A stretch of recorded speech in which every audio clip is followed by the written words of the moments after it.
Hello friends. તો last લેક્ચરમાં આપણે જોઈ ગયા કે અલગ અલગ રાશિને અથવા તો અલગ અલગ પ્રકારની ભૌતિક રાશિને એક એકમમાંથી બીજા એકમમાં રૂપાંતર કેવી રીતે કરવી, અને બીજી પેરેલક્સ મેથડ કે જેનો એડવાન્સ રીતે, બરોબર, દાખલા તરીકે પેરેલક્સ મેથડ આપણે જોઈ ગયા હતા. એક પેરેલક્સ મેથડ એવી હતી કે પૃથ્વી ઉપર જ રહીને, બીજી પેરેલક્સ મેથડ શું હતી કે એક જ ટેલિસ્કોપ લઈને પૃથ્વીના 6 મહિના બાદ બીજો પોઈન્ટ ઉપરથી મેઝરમેન્ટ લેવામાં આવતા હતા, બરોબર.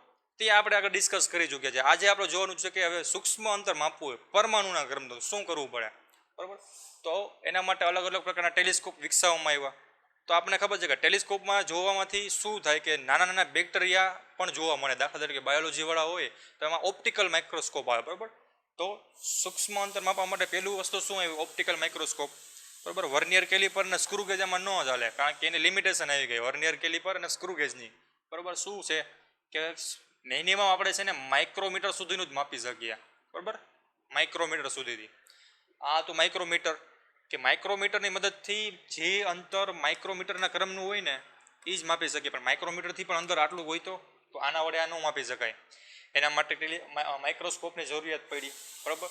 એમાં સર્વપ્રથમ બેઝિક માઇક્રોસ્કોપ હોય તો એ હતો ઓપ્ટિકલ માઇક્રોસ્કોપ,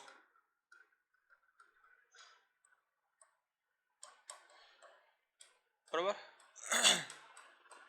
ઓપ્ટિકલ માઇક્રોસ્કોપ કે જેમાં પ્રકાશનો ઉપયોગ કરતા અને લેન્સનો ઉપયોગ કરતા, બરાબર, જે બે વસ્તુનો બનેલો હતો, પ્રકાશ પ્લસ લેન્સ, બરાબર. અથવા તો મેઇનલી આપણે સિમ્પલી વાત કરીએ કે આ બધાનો અભ્યાસ આપણે ઓપ્ટિક્સ પ્રકાશશાસ્ત્રમાં કરવાનો છે ધોરણ 12માં, પણ આપણે અહીંયા બેઝિક સમજી લઈએ, બરાબર. તો કોઈ પણ માઇક્રોસ્કોપ હોય ને એનો એક સોર્સ હોય. સોર્સ એટલે કે એક પ્રકારે એને કેમ અથવા કયા માધ્યમથી જોવામાં આવે છે. તો ઓપ્ટિકલ માઇક્રોસ્કોપમાં સોર્સ તરીકે વર્તે પ્રકાશ. એનો મતલબ એમ કે કોઈ ઓબ્જેક્ટને જોવો હોય, દાખલા તરીકે આપણી પાસે આવો કણ છે એને જોવો હોય તો આની ઉપર પેલા પ્રકાશ પાડવાનો, એ પ્રકાશનું પરાવર્તન થઈને અથવા તો વક્રીભવન થઈને આપણા ટેલિસ્કોપમાં તો આપણી આંખમાં પડશે. આ એક સિમ્પલ સિદ્ધાંત થઈ ગયો, બરાબર, માઇક્રોસ્કોપનો, કે જેનો ડિટેલ અભ્યાસ આપણે કરવાનો જ છે, પણ આપણે સુધી સિમ્પલ સુધી રાખીએ, બરાબર, સરળતા ખાતા. તો આ ઓપ્ટિકલ માઇક્રોસ્કોપ માટે યાદ રાખવાનું શું છે કે પ્રકાશ એક માધ્યમ અથવા તો એક સોર્સ તરીકે વધશે, બરાબર. બીજી વસ્તુ શું છે કે એમાં આવેલો લેન્સ. તો લેન્સનું કામ શું હોય કે અલગ અલગ આવે તો પ્રકાશ જતા હોય ને, બરાબર, આવી રીતે અલગ અલગ જગ્યાએ પ્રકાશ જતા હોય ને એને ભેગા કરવાનું કામ કરે લેન્સ, જેથી કરીને આપણને એનું ચોખ્ખું, બરાબર, એક પ્રકારે ક્લિયર વસ્તુ મળે, ક્લિયર વસ્તુ જોવા મળે, ક્લિયર ઇમેજ જોવા મળે, બરાબર. તો આપણે ખાલી સોર્સ સુધી જ રાખશું. તો પ્રકાશ હોય, પ્રકાશ એ તરંગ સ્વભાવ એનો દેખાડતો હોય, બરાબર, તરંગ સ્વભાવનો પ્રકાશ હોય. એનો મતલબ એમ કે એ જે હોય સીધી રેખામાં આવી રીતે એનો ગતિ કરતો હોય કોઈ પણ ટેલિસ્કોપમાં, એ આવી રીતે આડી અવળી દિશામાં ગતિ કરતો હોય, તો આને કહેવાય તરંગ, બરાબર. તો આ તરંગ કેવું છે જોવો જોઈએ, સાઈન આકારનું છે ને, બરાબર. આ તમારા ગણિતમાં અભ્યાસ કરવામાં આવશે તો 10મા ધોરણમાં ખબર હોય કે સાઈન, કોસ, ટેન એવા તમારે ત્રિકોણમિતિયના વિધેયો આવી ગયા. તો આ જે પ્રકાશ રહ્યો, બરાબર, એ સાઈન વિધેયના આકારની ગતિ કરે છે, એટલા માટે આને કીધું તરંગ, બરાબર. સાઈન વેવ, સાઈન તરંગ, બરાબર, કોસાઈન તરંગ, બરાબર. તો આ એક પ્રકારનું માની લો કે પ્રકાશનું તરંગ છે.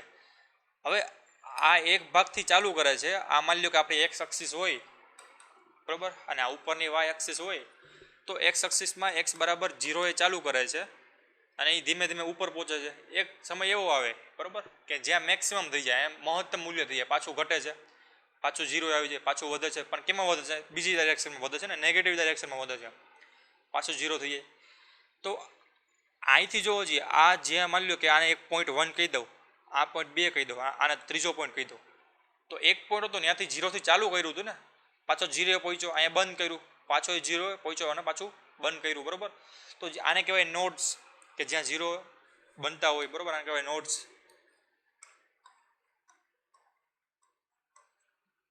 કે એનું મૂલ્ય 0 થતું હોય એને કહેવાય નોડ્સ, બરાબર. તો એનો મતલબ એમ કે પહેલા પોઈન્ટ આગળથી ચાલુ કરે છે, પાછો બીજા પોઈન્ટ આગળ બંધ કરે છે, પાછું બીજા પોઈન્ટ આગળથી પાછું ચાલુ કરે છે, પણ કઈ દિશામાં? નીચેની દિશામાં. પાછો ત્રીજા પોઈન્ટ આગળ બંધ કરે છે, બરાબર. હવે આ જે પોઈન્ટ રહે ને એ સ્ટાર્ટિંગ પોઈન્ટ પણ ગણી શકો ને એન્ડિંગ પોઈન્ટ પણ ગણી શકો, બરાબર. જ્યાંથી ચાલુ કરે છે ત્યાંથી બંધ કરે છે, બરાબર. તો હવે આ ત્રીજો પોઈન્ટ જોવું જોઈએ, પાછું ઉપર જવાનું ચાલુ કરે છે કે નહીં. તો એનો મતલબ એમ કે આ જ વસ્તુ અહીંયા સેમ રિપીટ કરે છે કે નહીં, પાછું આગળ જશે, પાછું વસ્તુ આગળ જશે, બરાબર. આ 5મા પોઈન્ટ ઉપર પાછશે, 5મા પોઈન્ટ આગળથી પાછું ઉપર જાય છે કે નહીં. તો એનો મતલબ એમ કે આ જે 3 નંબરનો પોઈન્ટ, 5 નંબરનો પોઈન્ટ, એવી રીતે 7 નંબરનો પોઈન્ટ, એ પહેલા નંબરની કોપી કરે છે, બરાબર. તો આ કોપી ક્યાં સુધી કરી શકે કે અહીંયા સુધી. એનો મતલબ એમ કે આ વસ્તુ આગળ કોપી થતી જાય છે, બરાબર. આ વસ્તુ પાછી આગળ કોપી થતી જાય છે. એનો મતલબ એમ કે આ વસ્તુ આગળ વધતી જાય છે, બરાબર. કોપી થઈને આગળ વધતી જાય છે. તો જ્યાં સુધી કોપી થઈ ગઈ ને, બરાબર, આને કહેવાય સરળ આવર્ત ગતિ, સિમ્પલ આવર્ત ગતિ, કે જેમાં આ વસ્તુ ઉપર જાય છે, પાછી નીચે આવે છે, પાછી ઉપર જાય છે, પાછી નીચે આવે છે, બરાબર. તો ઉપર નીચેના સંયોજનોનું બનેલું છે, બરાબર. આ વસ્તુ આખી એક માળખાનું બનેલું છે કે જે કન્ટિન્યુઅસ છે, જે બદલાતું નથી. દાખલા તરીકે આપણી પાસે એક સીડી હોય, બરાબર, આવી રીતે આમાં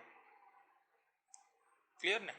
તો જોવો જી સીડીનું જે પગથિયું રહ્યું અહીંથી ચાલુ કરો તો એ આવી રીતે આપણે સ્ટેપ આગળ વધીને, તો આ જે અંતર રહ્યું જોવો જી, એક તમે પગથિયું ચડી ગયા, પાછું સેમ પ્રોસેસ તમે નેક્સ્ટ પગથિયા માટે કરવી પડે ને, ઉપર ચડવાની, પાછું સેમ પ્રોસેસ તમારે નેક્સ્ટ પગથિયા માટે કરવી પડે. તો આટલી પ્રોસેસ તો સેમ જ રહી ને પગથિયું એક ચડવાની, બરાબર. તો તમને પેલું પગથિયું ચડતા આવડી જાય દાખલા તરીકે, તો બાકીના પ્રોસેસ તો સેમ જ છે, બરાબર. તો આ વસ્તુ શું કહી ગઈ, કોપી કરે છે ને તમે, કે એક પગથિયું ચડી ગયા, પાછી કોપી મારી કે નહીં પાછળની, બીજું પગથિયું ચડી ગયા, પાછી કોપી મારી કે નહીં પાછળની, બરાબર. તો સેમ વસ્તુ આ કોપી મારે છે. એનો મતલબ એમ કે આખી જ્યાં સુધી આ તરંગ જશે ને આવી રીતે આગળ એ કન્ટિન્યુઅસ હશે, આવા જ શેપમાં હશે, કે જે પહેલા પગથિયાની કોપી મારીને આગળ વધતું ગયું હોય છે, પહેલા પગથિયાની કોપી મારીને આગળ વધતું ગયું હોય છે. તો આ આખું એક કોપી માર્યું ને, આને વસ્તુ એને કહેવાય ને કે તરંગ લંબાઈ, બરાબર. જેનો અભ્યાસ હજી ડિટેલમાં કરવાનો છે, પણ આ સમજી લ્યો કે જેટલી વસ્તુ કોપી થતી હોય ને એટલી વસ્તુના આ લંબાઈને, લંબાઈ ક્યાંથી ગણવાની, આવી રીતે આખે નહીં ને, ખાલી અહીંથી આ 2 પોઈન્ટ વચ્ચેની, આ 2 પોઈન્ટ વચ્ચેની લંબાઈને કહેવાય તરંગ લંબાઈ. કે આખું તરંગ આવી કેટલી લંબાઈનું બનેલું છે, બરાબર ને. કે આખું તરંગ માની લો કે આ દૂર કિલોમીટર સુધી જતું હોય, પણ બનેલું તો આટલા જ માળખાનું છે ને. તો આને એક મૂળભૂત એકમ થઈ ગયો કે નહીં, બરાબર ને. આ મૂળભૂત પાયો થઈ ગયો કે નહીં, કે આવી તરંગ લંબાઈ ગુણ્યા હું 500 કરી નાખું આવા, તો એનો મતલબ એમ કે આવા તરંગ લંબાઈ 500 જેટલી વિસ્તરેલી છે. 1000 કરી નાખું તો 1000 જેટલી વિસ્તરેલી છે. તો એનો પાયોનો એકમ શું થયો, તરંગ લંબાઈ થયો. તરંગ લંબાઈ એટલે શું થાય કે એક વસ્તુ આખી રિપીટ ક્યાં પૂરી કરાય છે, બરાબર. અહીંથી ચાલુ થાય છે, અહીંથી પૂરી થઈ છે, પાછું અહીંથી રિપીટ ચાલુ થાય છે, અહીંથી પૂરી કરે છે. તો શરૂઆતનો પોઈન્ટ અને એન્ડનો પોઈન્ટ વચ્ચેના અંતરને કહેવાય તરંગ લંબાઈ. પછી તો કોપી જ મારવાનું ચાલુ કરી દે છે ને, ક્લિયર ને. તરંગ લંબાઈ વિશે અને આ કોપી વિશે આપણે ભણવાનું છે, પણ આ તમારી સરળતા ખાતર કીધેલું છે, બરાબર. તો આ થઈ ગઈ તરંગ લંબાઈ. તો પ્રકાશ પણ તરંગ સ્વભાવ ધરાવે છે, તો એની પાસે તો પણ શું હોવું જોઈએ, તરંગ લંબાઈ હોવી જોઈએ, બરાબર ને. તો એનો મતલબ એમ કે પ્રકાશ હોય તો એ એક્સ્ટ્રીમલી સ્મોલ તરંગ લંબાઈ હોય, નાની હોય. તો આ સ્ટાર્ટિંગ પોઈન્ટથી આ એન્ડિંગ પોઈન્ટ સુધીના અંતરને કીધું આપણે તરંગ લંબાઈ. કારણ કે પછીથી પાછુંથી કોપી મારવાનું ચાલુ કરી દે, સેમ જ છે. આ વસ્તુને મૂકી દઉં, બરાબર. આ દાખલા તરીકે આ વસ્તુ હોય, આપણી પાસે એક જ તરંગ લંબાઈ હોય આવી રીતે, બરાબર. તો આ વસ્તુને હું કોપી મારીને અહીંયા બાજુમાં મૂકી દઉં, દાખલા તરીકે આવી રીતે મૂકી દઉં, બરાબર. તો આ 2 વસ્તુ સેમ થઈ ગઈ. હવે પછી શું કરવું, આવીને જોઈન્ટ કરી નાખું આવી રીતે. તો જોવો જોઈએ આખું એક તરંગ બની ગયું કે નહીં, બરાબર ને. તો આવા અલગ અલગ તરંગ આ એકના બનેલા જ છે ને, આવા એકના બનેલા છે. એવું કહી શકીએ કે આવા અલગ અલગ તરંગ હોય એમ જોડી નાખું તો એક તરંગ બને છે. તો મોટું તરંગ રહ્યું એવા નાના તરંગોનો બનેલું છે. તો એક તરંગની લંબાઈને કહી દીધું તરંગ લંબાઈ, બરાબર. આવા એક ભાગની લંબાઈને કહી દીધું તરંગ લંબાઈ, બાકી તો એની કોપી જ મારે છે. તો તરંગ લંબાઈ નાની મોટી હોઈ શકે. અમુકની મોટી તરંગ લંબાઈ હોય તો આવી રીતે દેખાડે, નાની તરંગ લંબાઈ હોય તો આવું થઈ જશે, બરાબર ને. 2 વચ્ચેનું અંતર નાનું થઈ જશે. તો પ્રકાશ પાસે પણ કંઈક આવો જ ગુણધર્મ છે. તો પ્રકાશને ટેલિસ્કોપમાં યુઝ કરવામાં આવે,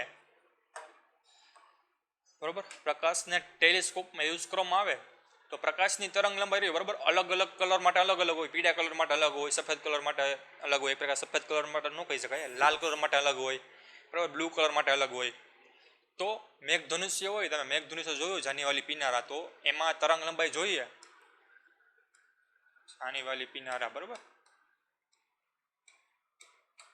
તો તરંગનો ગ્રાફ દોરીએ તો આની તરંગ લંબાઈ આ 7 રંગમાંથી સૌથી ઓછી હોય. એનો મતલબ એમ કે એને આવી રીતે દેખાડી શકીએ. આ બ્લુ કલર છે, જાંબલી એટલે ટૂંકમાં એક પ્રકારે બ્લુઇશ ટાઈપ કલર, બરાબર, પર્પલ જેવો કલર.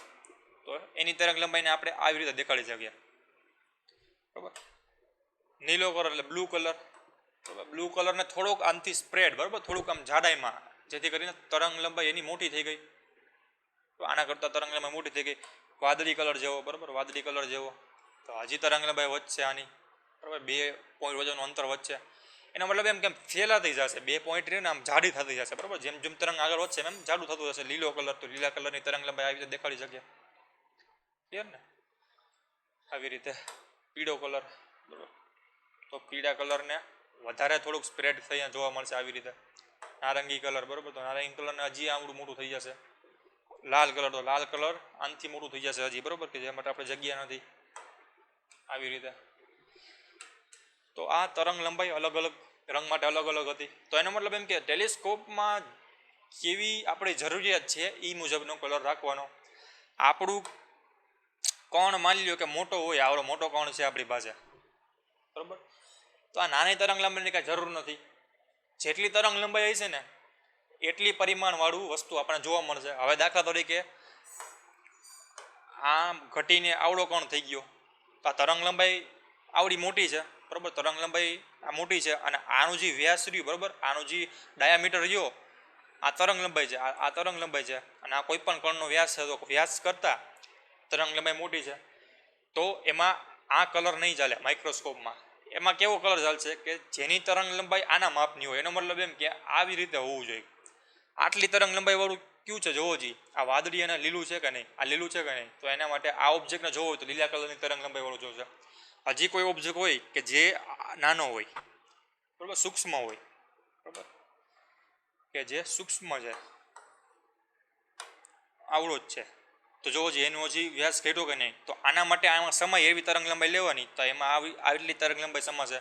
તો એ જોવો જોઈએ નીલા રંગનો છે કે નહીં, તો આના માટે વાદળી અથવા તો આ નીલો રંગ રહ્યો, બરાબર, એ યુઝ થાય છે. પછી છેલ્લી કઈ આવી, જાંબલી રંગની આવી. તો જાંબલી રંગ માટે માની લો કે આવડી હોય, તો તરંગ લંબાઈ આવડી છે, તો એના માટે જાંબલી રંગ યુઝ થાય. હવે પછી તો રંગ જ છે જ નહીં. તો એનો મતલબ એમ કે આપણે દ્રશ્ય પ્રકાશથી ખાલી આટલા નાના કણ સુધી જ જોઈ શકીએ. આનથી નાના કણ હોય તો આનથી નાના કણ હોય, દાખલા તરીકે આવો પોઈન્ટ હોય, બરાબર, કે જેનું કંઈક ડાયામીટર બહુ નાનો હોય, તો હવે તો આપણે પાસે કલર રહ્યા જ નહીં, બરાબર, વિઝિબલ કલર. તો હવે આપણે અલગ પ્રકારનો ટેલિસ્કોપ યુઝ કરવો પડે, અલ્ટ્રાવાયોલેટ ટાઈપ, બરાબર, કે જેમાં આપણને કંઈ દેખાશે નહીં, કારણ કે આ વસ્તુ દેખાય દ્રશ્ય પ્રકાશમાં આવે, બરાબર. લાલ રંગ, પીળો રંગ ક્યાં સુધી, જાંબલી રંગ સુધી દેખાય, પછીના કલર નું દેખાય આપણને, બરાબર. આના પછીના કલર નું દેખાય, આની પહેલાના કલર નું દેખાય. તો આપણે એવો ટેલિસ્કોપ બનાવવો પડે કે જેની આની જે જાડાઈ રહે, બરાબર, એવી તરંગ લંબાઈ જોઈએ. તો એ અલ્ટ્રાવાયોલેટમાં આવે, તો જે દેખાશે નહીં, તો એ કોમ્પ્યુટર દ્વારા આપણે ઇમેજ મેળવવી પડે. તો આ જે પહેલાં વાત કરી લઈએ દ્રશ્ય પ્રકાશ તરંગ લંબાઈ, જેને ઓપ્ટિકલ ટેલિસ્કોપ પણ કહેવાય, બરાબર, ઓપ્ટિકલ.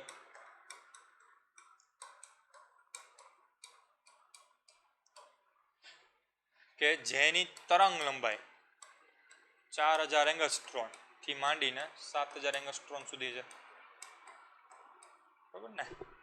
4000 કોની થઈ ગઈ? ઓછામાં ઓછી તરંગ લંબાઈ. ઓછામાં ઓછી તરંગ લંબાઈ કોની થાય? જાંબલી રંગની. 7000 કોની થઈ ગઈ? વધુમાં વધુ તો એ કોની થાય? લાલ રંગની, બરાબર. બાકીના બધા જ રંગ આની વચ્ચે આવતા હોય, 5000, 6000, 7000, 5500, 4400, બધા આ બે વચ્ચેની અંતરાલમાં આવતા હોય બધા જ રંગ, બરાબર. તો આ એક વસ્તુ ઓપ્ટિકલ માઇક્રોસ્કોપની હતી કે જેની લિમિટેશન આવી ગઈ, નાના કણોને માપવા માટે નહોતું. તો હજી અત્યંત સૂક્ષ્મ કણો માપવા હોય ને, તો એના માટે અલગ પ્રકારનો માઇક્રોસ્કોપ જોયો, તો એને કીધું ઇલેક્ટ્રોન માઇક્રોસ્કોપ.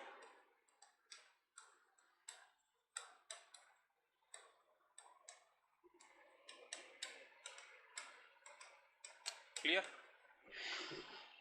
તો ઇલેક્ટ્રોન માઇક્રોસ્કોપના ઇલેક્ટ્રોન નામના કણનો ઉપયોગ કરવામાં આવે. ઇલેક્ટ્રોન નામના કણ કે જે વીજભારિત હોય, જેનો અભ્યાસ 12મા ધોરણમાં કરવાનો છે. ઇલેક્ટ્રોન નામના વીજભારિત કણ અત્યારે યાદ રાખ. તો આ એક પ્રકારનો મૂળભૂત કણ છે કે જે આપણા દ્રવ્યની નિર્માણ કરે છે, એમાં આનો મહત્વનો ફાળો છે, બરાબર. તો આવા અલગ અલગ કણ, બરાબર, આ બધા ભેગા કણો એમાંથી અલગ પાડવામાં આવે, પછી ઇલેક્ટ્રોન લેવામાં આવે, તેને ઇલેક્ટ્રોમેગ્નેટિક લેન્સમાં, બરાબર, એના વડે ફોકસ કરવામાં આવે. દાખલા તરીકે અલગ અલગ પ્રકારના ઇલેક્ટ્રોન આવી જતા હોય તને ભેગા કેમ કરવા, તો અહીંયા ઇલેક્ટ્રોમેગ્નેટિક વચ્ચે લેન્સ રાખી દઉં તો જેથી કરીને આ એક ભેગા થઈ જશે બધાય બીમ, બરાબર. આ બધા ચારે ચાર પ્રકારના ઇલેક્ટ્રોન ભેગા થઈ જશે. પછી આ ઇલેક્ટ્રોનને જે આપણો કણ રહ્યો એના ઉપર મારો ચલાવવામાં આવે તો આ ઇલેક્ટ્રોન એના પર બેસી જશે થોડાક સમય પૂરતા, બરાબર. પછી અનસ્ટેબલ થઈને એ ઇલેક્ટ્રોન આપણને અહીંયા માની લો કે આપણું મોનિટર હોય, જે જોવાનું યંત્ર હોય, એમાં શું કરશે, ઇલેક્ટ્રોનને પાછા ફેંકશે આવી રીતે, બરાબર. જેથી કરીને આપણને ઇમેજરી મોટી મળશે. અભ્યાસ કરવાનો જ છે પણ અત્યારે માની લ્યો તો આવી ઇમેજ આ સૂક્ષ્મ કણ હતો, આ મોટો થઈ ગયો કણ, જેથી કરીને આ સ્કેલ થઈ ગયું, આનું સ્કેલિંગ થઈ ગયું, એક પ્રકારે મોટાઈ વધી ગઈ, બરાબર ને. તો આ પ્રમાણે આપણને એની કણનો ખ્યાલ મળશે. આ પ્રમાણે એ કણને આપણે જોઈ શકીએ છીએ, બરાબર. આ જે ઇન્સ્ટ્રુમેન્ટ એવું શું કરશે કે ઇલેક્ટ્રોનને પ્રકાશમાં ફેરવશે, બરાબર, કે જે આપણે જોઈ શકીએ છીએ. તો આ પ્રકારે ઇલેક્ટ્રોન થયો.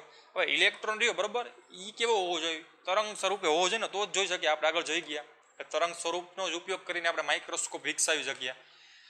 તો ઇલેક્ટ્રોન રહ્યો, ઇલેક્ટ્રોન એ કણ તો છે જ, પણ ક્યારેક ક્યારેક એ તરંગ તરીકે પણ વર્તે, બરાબર. તરંગ પાસે દ્રવ્ય હોય કે ન પણ હોય, કણ પાસે તો દ્રવ્ય હોય, તરંગ પાસે દ્રવ્ય હોય અને ન પણ હોય. તો ઇલેક્ટ્રોન રહ્યો ક્યારેક આ તરીકે પણ વર્તે અને આ તરીકે પણ વર્તે. એનો મતલબ એમ કે ક્યારેક સીધો પણ હાલે ને આવી રીતે વાંકાચૂકો પણ હાલે, એની મરજીનો માલિક છે, બરાબર. તો આપણે આ ફોર્મ જોતું હોય તો ઇલેક્ટ્રોનને ઊંચી ઉર્જા દેવી પડે, બરાબર.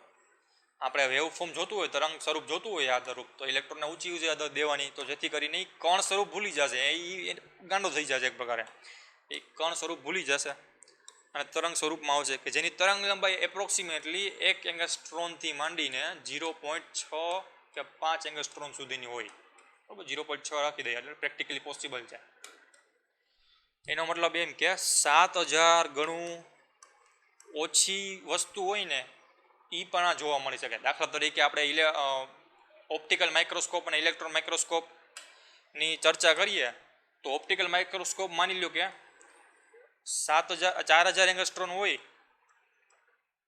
એવા જ પાર્ટિકલને જોઈ શકતો હતો ને. આનાથી ઓછા પાર્ટિકલ હોય નાના એવા ન જોઈ શકો. જ્યારે આની વેલ્યુ રહી, બરાબર, આ પાર્ટિકલમાં પણ જોઈ શકે, જેનો ડાયામીટર રહ્યો આવો એ 1 એંગસ્ટ્રોમનો હોય. તો ઓપ્ટિકલ માઇક્રોસ્કોપ આનાથી નાના ન જોઈ શકે, પણ 4000થી બધા જ નાના, ક્યાં સુધી, 1 એંગસ્ટ્રોમ સુધીના. 4000થી નાના અને 1 એંગસ્ટ્રોમથી મોટા બધા જ કણને આ ઇલેક્ટ્રોન માઇક્રોસ્કોપ જોઈ શકે, બરાબર. તો આનો એક એડવાન્ટેજ થઈ ગયો. તો કોઈ પણ નવું મટીરિયલ બનાવવામાં આવે તો એમાં અણુની ગોઠવણી કેવી રીતે છે ને, તો એ આવા માઇક્રોસ્કોપથી જોવામાં આવે, બરાબર. બીજો એક માઇક્રોસ્કોપ છે સ્કેનિંગ ટનલિંગ માઇક્રોસ્કોપ. સ્કેનિંગ, બરાબર, ટનલિંગ માઇક્રોસ્કોપ.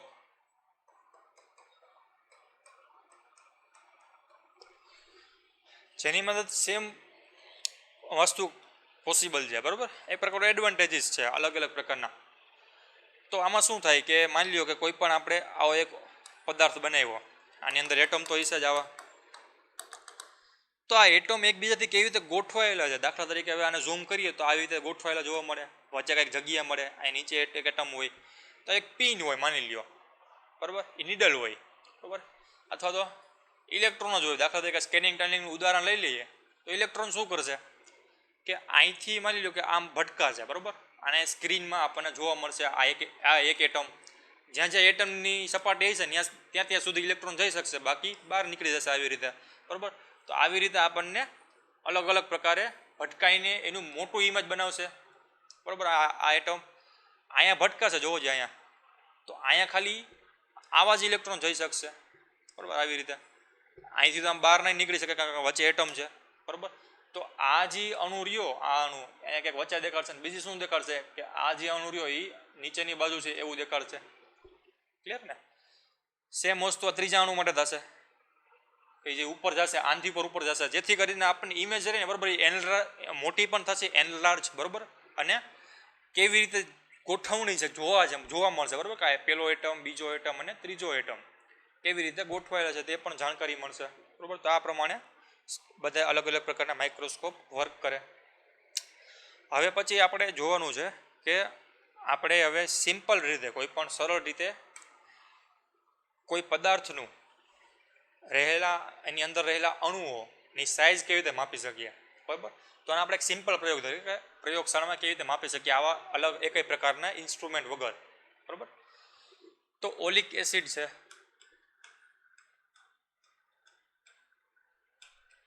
તો ઓલિક એસિડમાં રહેલા અણુઓની જાડાઈ માપવાની છે કે અણુ કેટલા લંબાઈના છે, બરાબર, સાઇઝ માપવાની છે. તો એના માટેની એક પ્રોસેસ જોઈ લઈએ, સિમ્પલ પ્રોસેસ કે જેના માટે માઇક્રોસ્કોપની જરૂર ન પડે, આપણી મેથેમેટિકલ કેલ્ક્યુલેશન મુજબ જ કરી શકીએ, બરાબર.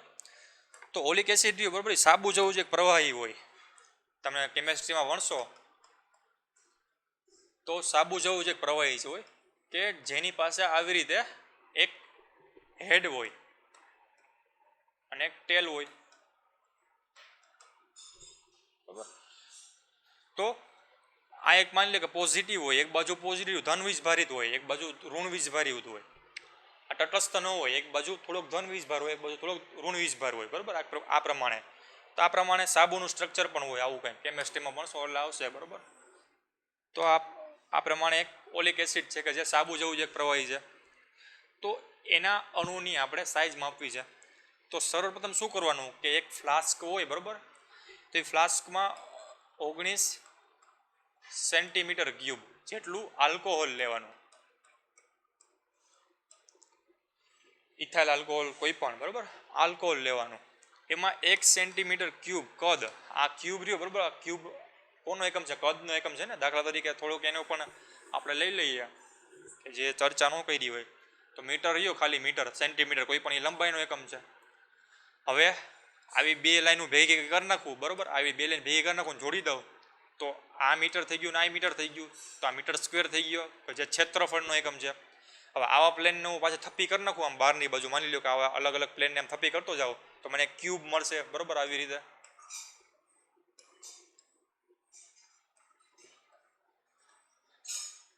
બરાબર. તો આ તો ક્ષેત્રફળ કેટલું હતું, મીટર બાય મીટરનું જ હતું. હવે મેં થપ્પી કરી એની લંબાઈ કેટલી થઈ, મીટર થઈ ગઈ માની લ્યો. તો આ ત્રણેય ગુણાકાર કરી નાખું તો મને કેવું મળશે, મીટર ક્યુબ મળશે. ત્રણેયની લંબાઈનો ગુણાકાર કે જે એનું કદ તરીકે દેખાડે, બરાબર ને. તો આ કદ થઈ ગયું, આ વસ્તુ થઈ. તો સેમ રીતે ફ્લાસ્કમાં શું લેવાનું, માની લો કે આવી રીતે આપણે બીકર હોય કોઈ પણ વસ્તુ, માની લો કે બીકરમાં જ લઈએ તો બીકરમાં 19 સેન્ટીમીટર કદનું આલ્કોહોલ લેવાનું, બરાબર. એમાં 1 સેન્ટીમીટરનું ટીપું, 1 સેન્ટીમીટર ક્યુબ કદનું ટીપું કોનું નાખવાનું, ઓલિક એસિડનું, OA, બરાબર, ઓલિક એસિડ. તો ટોટલ કદ કેટલું થશે, 19 + 1, 20 સેન્ટીમીટરનું દ્રાવણ મળ્યું કે નહીં, આને હલાવી નાખવાનું. તો ટોટલ દ્રાવણ કેટલું થશે, 20 સેન્ટીમીટર ક્યુબનું થશે કે નહીં, બરાબર. 20 સેન્ટીમીટર ક્યુબ કદનું દ્રાવણ કે જેમાં 19 સેન્ટીમીટર ક્યુબ ઓલિક એસિડ છે અને 1 સેન્ટીમીટર ક્યુબ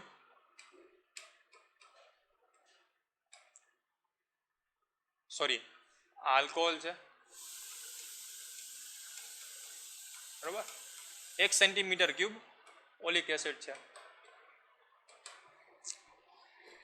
તો હવે આને આપણે ટકા તરીકે દેખાડવો હોય, પર્સન્ટેજ તરીકે દેખાડવો હોય તો ટોટલ આપણું આ મિક્સ થઈ ગયું હોય તો આમાં ખબર ન પડે ને કે કેટલું રહ્યું હવે, બરાબર. કે ભાઈ દાખલા તરીકે આ બેને મિક્સ કરી નાખું તો તમે હવે નરિયા કે જોઈ શકો ના ન જોઈ શકો, બરાબર ને. કારણ કે ઓલિક એસિડ રહ્યું ને એ ખાલી આલ્કોહોલમાં જ મિશ્રિત હોય. દાખલા તરીકે ખાંડ હોય એ પાણીમાં નાખીને હલાવવામાં આવે તો એક રસ બની જશે, તમને ખબર ન પડે કે ખાંડ કઈ છે ને પાણી કઈ છે. પરંતુ પાણીમાં રેતી નાખવામાં આવે, બરાબર, તો એ અલગ અલગ લેયર બનાવશે ને. તો સેમ વસ્તુ જે ઓલિક એસિડ રહ્યું ને એને આલ્કોહોલમાં નાખવામાં આવે ને તો એ બે સમરસ થઈ જાય છે, એટલે ખબર નહીં પડે કયું આલ્કોહોલ છે અને કયું ઓલિક એસિડ છે. તો હવે એના માટે ગણતરી કરી નાખીએ કે કેટલું રહ્યું, બરાબર. તો આપણે એવું લખી શકીએ ને કે 20 સેન્ટીમીટર કદમાં, બરાબર, 1 સેન્ટીમીટર ક્યુબ જેટલું કદ કોનું છે, ઓલિક એસિડનું, ગુણ્યા 100% કરી નાખશો, બરાબર. તો આ ટકાવારી તરીકે થઈ ગઈ ને, બરાબર ને. બીજી રીતે કરવું હોય તો કેવી રીતે કરશો કે 100% દ્રાવણ હોય તો એ કેટલું, કેના જેટલું હોય, 20 સેન્ટીમીટર ક્યુબ જેટલું હોય. તો આપણી પાસે ઓલિક એસિડ કેટલું હતું, 1 સેન્ટીમીટર ક્યુબ હતું ને, તો 1 સેન્ટીમીટર ક્યુબ હોય તો એનું પ્રમાણ આ દ્રાવણમાં, આ 100% જેટલા દ્રાવણમાં કેટલું હોય? દાખલા તરીકે આ 20 સેન્ટીમીટર આપણે દૂર નાખીએ, બરાબર, કે આ 100% દ્રાવણ છે.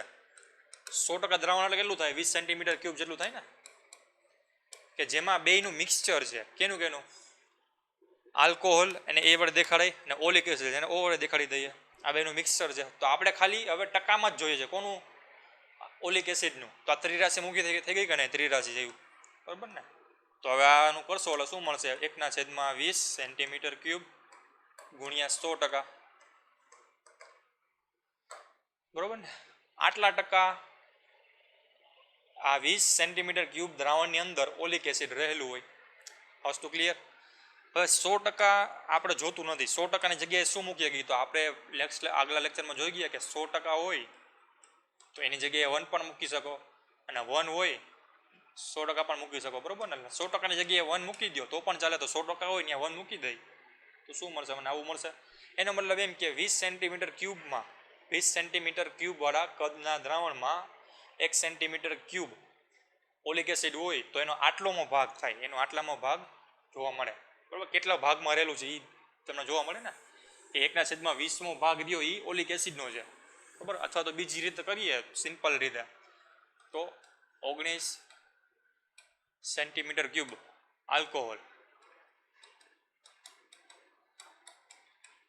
1 સેન્ટીમીટર ક્યુબ ઓલિક એસિડ, આ બેનું મિશ્રણ થઈને ટોટલ કેટલું મળે? 20 સેન્ટીમીટર ક્યુબ દ્રાવણ. બેને મિશ્રણ કહી દઈ દ્રાવણ. ક્લિયર ને? તો આનો ભાગ ને આનો ભાગ જોતો હોય તો કેટલું થાય? તો આના ભાગને ભાંગી નાખીએ તો 19/20 કરું તો 19/20 સેન્ટીમીટર ક્યુબ કોનો ભાગ થયો? આલ્કોહોલનો થયો. એવી જ રીતે 1/20 આ કોનો ભાગ થયો? ઓલિક એસિડનો. તો આ સેમ જ વસ્તુ મળી કે નહીં?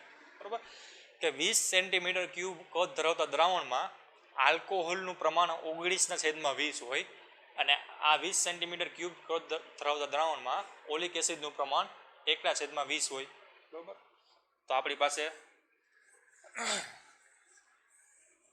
હવે મેથેમેટિકલ કેલ્ક્યુલેશન પણ છે, બરાબર? તો આ દ્રાવણ રહ્યું, હવે આ દ્રાવણ 20 સેન્ટીમીટર ક્યુબ વાળું, એમાંથી પણ પાછું હું એક ટીપું લઉં ખાલી, બરાબર? તો આમાંથી હવે એક ટીપું લેવામાં આવે કે જે દ્રાવણમાં ઓલિક એસિડ અને આલ્કોહોલ મિક્સ હોય, એમાંથી પણ પાછું મેં કેટલું લીધું? 1 સેન્ટીમીટર ક્યુબનું એક ટીપું લીધું મેં. એને પાછા 19 સેન્ટીમીટર ક્યુબ કદ ધરાવતા આલ્કોહોલમાં પાછું એડ કર્યું, બરાબર? પાછું આ ટીપાને પાછું મિક્સ કર્યું, બરાબર ને? તો પાછું મિક્સ કરવામાં આવે તો પાછી સેમ પ્રોસેસ, બરાબર? તો આની અંદર ઓલિક એસિડનું પ્રમાણ કેટલું હતું? 1/20 સેન્ટીમીટર ક્યુબ હતું ને, કે જે ટીપું હતું એનું, એ 1/20 સેન્ટીમીટર ક્યુબનું ટીપાને પાછું આમાં રેડવામાં આવે તો હવે નવું પ્રમાણ કેટલું થશે? તો નવું પ્રમાણ કેટલું થાય જોવો જી,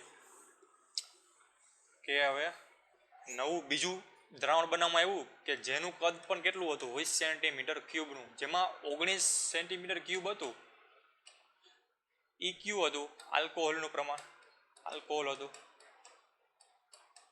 અને 1/20 સેન્ટીમીટર ક્યુબ એ કોનું હતું? ઓલિક એસિડનું પ્રમાણ.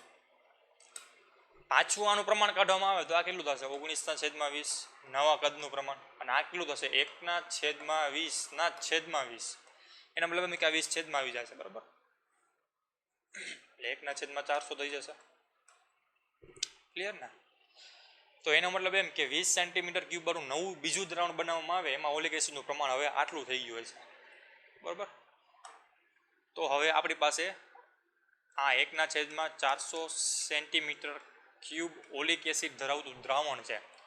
હવે એને એક બીજા પાત્રમાં કે જેમાં પાણી ભરેલું છે એમાં એડ કરવામાં આવે, બરાબર? કે જેમાં પાણી ભરેલું છે, ઓમાં આલ્કોહોલ હતા, આમાં હવે પાણી ભરવામાં આવ્યું. હવે એની ઉપર લાઇકોપોડિયમ, બરાબર, લાઇકોપોડિયમ પાવડર છાંટવામાં આવે. પાણી ભરી લીધું, આની ઉપર લાઇકોપોડિયમનો પાવડર છાંટી દીધો, બરાબર?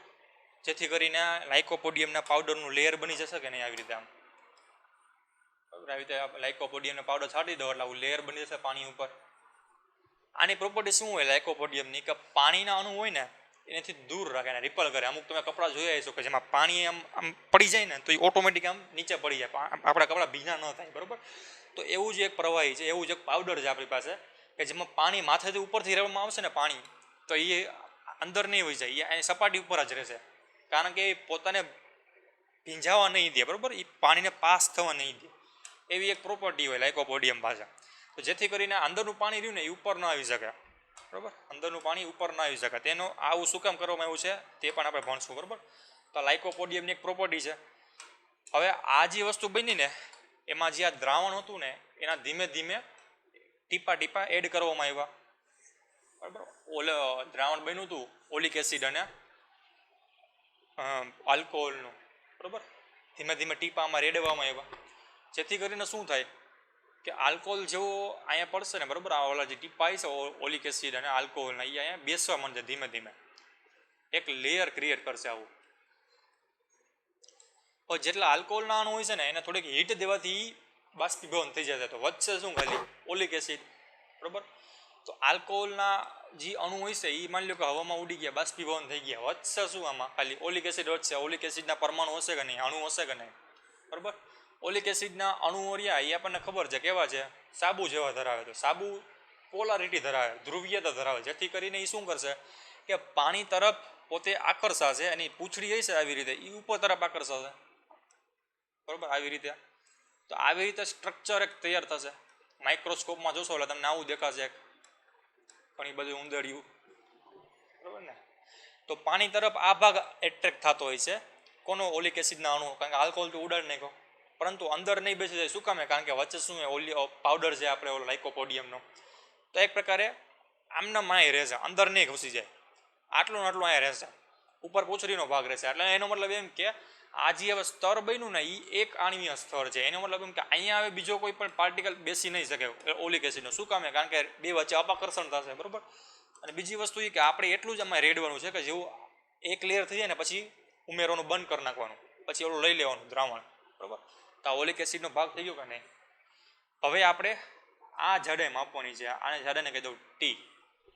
હવે આપણને બીકર હોય, બીકર, બરાબર. તો બીકર તો નીચેથી ગોળ હોય ને, આવી રીતે ગોળ હોય, તો ગોળ હોય તો ગોળનું ક્ષેત્રફળ માપી શકે કે બીકરની ત્રિજ્યા માપીને. તો બીકરની ત્રિજ્યા આર હોય તો ગોળનું ક્ષેત્રફળ કેટલું થશે? Pi R square. બીકર કેટલું હોય? નળાકાર છે કે નહીં, બરાબર. તો એનું કદે માપી શકીએ, પણ કદની જરૂર નથી, આપણે પાય આર સ્ક્વેરની જરૂર છે. કારણ કે જેટલી બીકરનું ક્ષેત્રફળ હશે એટલા જ ક્ષેત્રફળમાં આ બધા કણો ગોઠવાશે કે નહીં, ગોળાકાર આવી રીતે પથરાઈ જાય. 3Dમાં ઇમેજિન કરો તો જેટલું બીકરનું ક્ષેત્રફળ હશે એટલું જ આ અણુઓ દ્વારા ઘેરાતું ક્ષેત્રફળ થશે. તો આપણે ક્ષેત્રફળની ખબર પડી ગઈ, એને કહી દીધું આપણે એ, બરાબર. આપણે ટી જાડાઈ શોધવાની છે. કદ ક્યાંથી મેળવવું, બરાબર. કારણ કે કદની ઉપયોગિતા શું થાય? કારણ આપણને ખબર છે કે કદ એટલે થાય ક્ષેત્રફળ ગુણ્યા જાડાઈ, અથવા આપણે કદની ડેફિનેશન જોઈએ કે લંબાઈ ગુણ્યા પહોળાઈ ગુણ્યા ઊંચાઈ અથવા જાડાઈ. તો લંબાઈ ગુણ્યા પહોળાઈ આપણને ખબર છે, એ શું આપે? ક્ષેત્રફળ આપે ને. તો લંબાઈ ગુણ્યા પહોળાઈ આપણને ખબર છે, એ છે. જાડાઈ એટલે શું થશે? કેટલું જાડું છે, બરાબર. તો આ જે માની લો કે આને ઉપરથી જોવામાં આવે, બરાબર, આ વસ્તુને આ સાઈડમાંથી હતી, ઉપરથી જોવામાં આવે તો કેવું દેખાશે? વ્યૂઝ. તો એ દાખલા તરીકે ઉપરથી જોવામાં આવે તો આ સપાટી હતી, બરાબર. આ તો બીકરની સપાટી, એમાં આવી રીતે ઓલા જે ઓલિક એસિડના અણુ હતા એ આવી રીતે બેસતેલા હશે, બરાબર, બાજુ બાજુમાં નજીક, એકદમ સાવ નજીક, બરાબર. આવી રીતે એક લેયર, એક આણ્વીય લેયર થઈ ગયું કે નહીં. તો ઉપરથી જોવામાં આવે તો આનું ક્ષેત્રફળ અહીંથી આ ગણી શકીએ ને. ક્ષેત્રફળ કેટલું થયું? એ પાય આર સ્ક્વેર જેટલું, બરાબર. બીજી વસ્તુ એ કે કદ કેટલું થાય, બરાબર. તો કદ મેળવવું હોય તો કદ તો આપણી પાસે આમાં જેટલું એડ કર્યું હોય, આ લાઇકોપોડિયમ જેટલું સેન્ટીમીટર ક્યુબનું દ્રાવણ આમાં એડ કર્યું હોય એટલું જ કદ થશે કે નહીં. દાખલા તરીકે આપણી પાસે એક બાલ્ટી હોય, બરાબર. બાલ્ટીમાં આટલું પાણી ભરેલું છે, માની લો આટલું બધું પાણી ભરેલું છે. હવે આ એ મોટી બાલ્ટીમાં રેડવામાં આવે તો પાણીનું શું માત્રા બદલાઈ જશે, બરાબર. મોટી બાલ્ટીમાં માની લો કે આ હાઈટ નાની થઈ જશે ને, આ હાઈટ નાની થઈ જશે અને આ હાઈટ નાની બાલ્ટીમાં મોટી હતી. તો એનો મતલબ શું કે આમાં રેડવામાં આવે તો શું પાણીમાં ઘટી જાય છે? ના, પાણી નથી ઘટતું ને, પાણીની ક્વોન્ટિટી તો સેમ જ રહે. આમાં 1 લીટરમાં રાખવામાં આવ્યું હોય તો આમાં 1 જ લીટર રહેવું જોઈએ ને, બરાબર ને? પરંતુ આની સરફેસ એરિયા વધી જાય છે, આનું ક્ષેત્રફળ વધી જાય છે, જેથી કરીને કદ ઘટશે, બરાબર? તો કદ રહી કદ એ શું દેખાડે? એક પ્રકારે કોન્સ્ટન્ટ વેલ્યુ દેખાડે કે નહીં, કે ક્ષેત્રફળ વધે ઘટે, લંબાઈ વધે ઘટે, પણ કદ કેવું રહેવાનું? 1 લીટર હોય તો 1 જ લીટર રહેવાનું, બરાબર? તો જેટલા ટીપા આપણે બહારથી આમાં એડ કર્યા હતા એટલા જ ટીપા આમાં ફેલાઈ ગયેલા હશે કે નહીં, બરાબર ને? તો હવે માની લો કે પીપેડ હોય, પીપેડ દાખલા તરીકે આમાં ટીપા નાખવામાં આવે તો એ આવું ઇન્સ્ટ્રુમેન્ટ હોય, આવી રીતે ઇન્સ્ટ્રુમેન્ટ હોય પેન્સિલ આકારનું, કે આમાં પહેલાં રેડવામાં આવે, બરાબર? આપણું જે દ્રાવણ હતું એ પછી ધીમે ધીમે એક એક ટીપા આમાં એડ કરવામાં આવે. તો માની લ્યો કે હવે આપણી પાસે ઇન્સ્ટ્રુમેન્ટ છે, બરાબર? અહીંયા રીડિંગ હોય, આપણે ભણી નાખો, અહીંયા રીડિંગ હોય કેટલા સેન્ટીમીટર ક્યુબ છે, માની લો કે આ 10 સેન્ટીમીટર ક્યુબ હોય, પછી નીચેનો કાપો 9 સેન્ટીમીટર ક્યુબ દેખાડે, એવી જ રીતે અહીંયા કાપો 1 સેન્ટીમીટર ક્યુબ દેખાડતો હોય, બરાબર? તો એક કાપાનું અંતરનો મતલબ શું થાય? કે 1 સેન્ટીમીટર ક્યુબ કદ અંદર રહેલું છે. એનો મતલબ એમ કે જો હું દ્રાવણ રહ્યું એ અહીંથી બહાર કાઢી નાખું તો આ નીચે લેયર ઘટશે ને, લેયર ઘટશે નીચે, તો ક્યાં સુધી ઘટાડું? કે અહીંયા 9 સુધી ઘટાડું તો જેટલું બહાર નીકળશે એનું કદ કેટલું હશે? 1 સેન્ટીમીટર ક્યુબ હશે. 1 સેન્ટીમીટર ક્યુબ આમાંથી બહાર નીકળી ગયું ને 1 સેન્ટીમીટર ક્યુબ આમાંથી ઘટ્યું, બરાબર? આમાંથી ઘટી જાય તો પહેલાં 10 જેટલું હતું એ હવે થઈ ગયું 9 જેટલું, આ 10 સેન્ટીમીટર ક્યુબ જેટલું એ ઘટીને થઈ ગયું 9 સેન્ટીમીટર ક્યુબ. એનો મતલબ એમ કે આપણે જે ટીપું બહાર નીકળ્યું એનું કદ કેટલું છે? 1 સેન્ટીમીટર ક્યુબ. તો આ પ્રમાણે આપણે ટીપાના કદ ગણી શકીએ કે નહીં? તો આવા માની લો કે n ટીપામાં નાખ્યા, આટલા કદ ધરાવતા n ટીપા નાખ્યા, બરોબર? આ તો આપણે 1 સેન્ટીમીટર ક્યુબની વાત કરી. તો આવા 20 સેન્ટીમીટર ક્યુબ હોય તો કોઈ પણ ટીપાનું કદ આપણે 20 સેન્ટીમીટર ક્યુબ ધારી લઈએ, તો એક ટીપાનું કદ 20 સેન્ટીમીટર ક્યુબ હોય તો n ટીપા નાખી તો ટોટલ કદ કેટલું થશે આમાં? તો ટોટલ કદ થશે કેટલા ટીપા એને ગુણ્યા 1 ટીપાનું કદ, બરોબર? તો n ટીપા ગુણ્યા 1 ટીપાનું કદ, બરોબર ને? હવે જે આ કદ આવ્યું એ જે દ્રાવણ હતું એને એવું, તો દ્રાવણમાં ભેગો આલ્કોહોલ હતો તો આલ્કોહોલને કાઢવો પડે, કારણ કે આલ્કોહોલ તો આમાં છે નહીં, આમાં ખાલી કેના અણુ છે? ઓલિક એસિડના. તો ઓલિક એસિડના અણુઓની આપણે સંખ્યા ટૂંકમાં કદ જોઈ ગયા કે જો આલ્કોહોલ અને ઓલિક એસિડથી બનાવવામાં આવેલા દ્રાવણનું કદ 20 સેન્ટીમીટર ક્યુબ હોય ને, તો એની અંદર ઓલિક એસિડનું પ્રમાણ 1/400 હતું કે નહીં, બરોબર ને? તો n ગુણ્યા v હોય તો કેટલું કદ થશે? તો ત્રિરાશિ મૂકી હોય કે નહીં, કે 20 સેન્ટીમીટર ક્યુબમાં 1/400 હતું, બરોબર? અથવા તો 1 સેન્ટીમીટર ક્યુબનું ટીપું લેવામાં આવે, આવડું 1 સેન્ટીમીટર ક્યુબનું ટીપું લેવામાં આવે તો 1 સેન્ટીમીટર ક્યુબ ટીપામાં આલ્કોહોલ હતો અને ઓલિક એસિડ પણ હતું, આ બેનું મિશ્રણ હતું. એ મિશ્રણમાં 1/400 ભાગ ઓલિક એસિડનો હતો, બરોબર? 399/400 ભાગ આલ્કોહોલનો હતો, પણ આપણે જોઈએ ઓલિક એસિડ, જેથી કરીને આ વસ્તુ રાખી. તો 1 સેન્ટીમીટર ટીપામાં 1/400 હોય તો n ગુણ્યા v કદવાળા ટીપામાં ઓલિક એસિડનું પ્રમાણ કેટલું હોય? તો કેટલું આવશે? n ગુણ્યા v ગુણ્યા 1/400 સેન્ટીમીટર ક્યુબ, બરાબર ને? તો એક લખો કે ન લખો કઈ ફેર નહીં પડે. તો એનો મતલબ એમ કે આમાં જે ઓલિક એસિડનું કદ ગયું છે ને એ આના જેટલું હોય છે, બરોબર?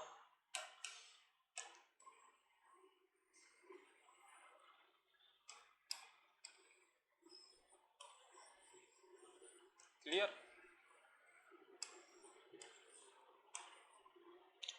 તો આપણને કદ મળી ગયું. કદ કેટલું આવ્યું ઓલિક એસિડનું? આમાં જે રહ્યા n v/400 સેન્ટીમીટર ક્યુબ. એકમ ભૂલવો નહીં, સેન્ટીમીટર ક્યુબ, બરોબર? સેન્ટીમીટરમાં લેવામાં આવ્યું છે, મીટરમાં હોય તો મીટર ક્યુબ, મિલીમીટર તો મિલીમીટર ક્યુબ. હવે આપણે અણુઓની જાડાઈ માપી લઈએ તો આપણું સૂત્ર શું હતું? કે અણુઓની જાડાઈ ઇઝ ઇક્વલ ટુ, અણુઓની જાડાઈ એટલે શું થાય? કે આપણે આ ઉપરનો ભાગ જોયો હતો ને, હવે સાઈડમાંથી પાછું જોવામાં આવે, આમ બીકરને સાઈડમાંથી જોવામાં આવે તો બીકર કેવું દેખાશે? આવું દેખાશે, કે જેમાં નીચે હતું પાણી હતું, અહીંયા બધે પાણી ભરેલું હતું, બરાબર? ઉપરની બાજુ શું હતું? લાઇકોપોડિયમનો પાવડર, અને એની ઉપર હતું ઓલિક એસિડ આપણું, બરાબર? કે જે હવામાં ફ્લોટ કરતું હતું, કે જે એક આણ્વીય લેયર બનાવતું હતું. આવી રીતે આ સાઈડમાંથી વ્યૂ દેખાય આવો. તો આપણે આ અંતર માપવાનું છે. તો આ અંતર માપશી તો આ શું દેખાડે? જોવો જી, કે એક અણુની વ્યાસ બતાવશે, એક અણુનો વ્યાસ બતાવશે, એક અણુની સાઇઝ બતાવશે કે નહીં, જેથી કરીને આ ટી માપી દીધો. તો ટી એટલે તો શું થાય? કે કદના છેદમાં ક્ષેત્રફળ, બરોબર ને. તો કદ કેટલું આવ્યું? એન વી ના છેદમાં 400 છેદમાં ક્ષેત્રફળ. ક્ષેત્રફળ કોનું ક્ષેત્રફળ? કે આ બીકરનું ક્ષેત્રફળ, બરોબર. તો બીકરનું ક્ષેત્રફળ કેટલું આવશે? પાઈ આર સ્ક્વેર. અથવા તો કોઈ પણ બીજું પાત્ર લેવામાં આવે તો બીજા પાત્રનું ક્ષેત્રફળને એ ગણી નાખીએ, બરોબર. તો એ લખો તોય હાલશે. તો આપણે બીકરને અનુસંધાને લખીએ તો આપણું ક્ષેત્રફળ કેટલું થશે? તો ટી જાડાઈ કેટલી થશે? કે એન કેપિટલ વી ના છેદમાં 400 ગુણ્યા પાઈ આર સ્ક્વેર, બરાબર. તો આપણું સૂત્ર આવી ગયું કે કોઈ પણ ઓલિક એસિડની ના અણુની જાડાઈ માપવાનું સૂત્ર, બરાબર. આ કેમાં આવશે? સેન્ટીમીટરમાં આવશે. આ જે જાડાઈ આવશે સેન્ટીમીટરમાં આવશે, બરાબર. ને એપ્રોક્સિમેટલી ફોર્મમાં 10⁹ મીટરની જાડાઈનું હોય. આ બધામાં વેલ્યુ મૂકશે ને, વીની જગ્યાએ, એનની જગ્યાએ, આરની જગ્યાએ બધી કિંમત મૂકશો એટલે તમને મળશે 10⁻⁹, બરાબર. તો આ વસ્તુ થઈ ગઈ સિમ્પલ રીતે, બરાબર. પ્રાયોગિક રીતે મેળવવામાં આવે તો એપ્રોક્સિમેટલી આની અમુક આજુબાજુનું જ મળે, બરાબર. તો આ એપ્રોક્સિમેટેડ ફોર્મ થયું, લગભગ ફોર્મ થયું. પ્રાયોગિક રીતે મેળવવામાં આવે એ સાચું ફોર્મ કહેવાય, બરાબર. તો આપણે કોઈ પણ ઇન્સ્ટ્રુમેન્ટ વગર કોઈ પણ અણુની જાડાઈ માપવાની હોય તો આ સૂત્ર મુજબ મેળવી શકાય, આ થિયરી મુજબ. હવે પાઈ આર સ્ક્વેરની જગ્યાએ આપણે એ લખી નાખીએ તોય પણ આ સાચું છે, બરાબર. પાઈ આર સ્ક્વેરની જગ્યાએ 400 ગુણ્યા એ, બરાબર. આ ગુણાકારની નિશાને કાઢી નાખી, બરાબર. 400 એ એટલે જ્યાં કોઈ પણ પાત્ર લીધેલું છે, ગોળાકાર પાત્ર હોય તો એનું ક્ષેત્રફળ કેટલું થશે એ લેવાનું, બરાબર. 2 પાઈ આર સ્ક્વેર અડધો હોય તો એ પ્રમાણે ક્ષેત્રફળ મૂકી દેવાનું એટલે આ પ્રમાણે આપણને જાડાઈ મળશે અણુઓની. તો આજ સુધી આપણે આટલું રાખીએ. નેક્સ્ટ લેક્ચરમાં આપણે માપનું એક પ્રકારે કેટલું રેન્જ છે તે માપશું. દાખલા તરીકે દળની રેન્જ છે શું છે, કેટલું રેન્જ રાખવામાં આવે, બરાબર. લંબાઈનો માપક્રમ શું છે, તો નેક્સ્ટ લેક્ચરમાં આપણે તે જોશું. Thank you.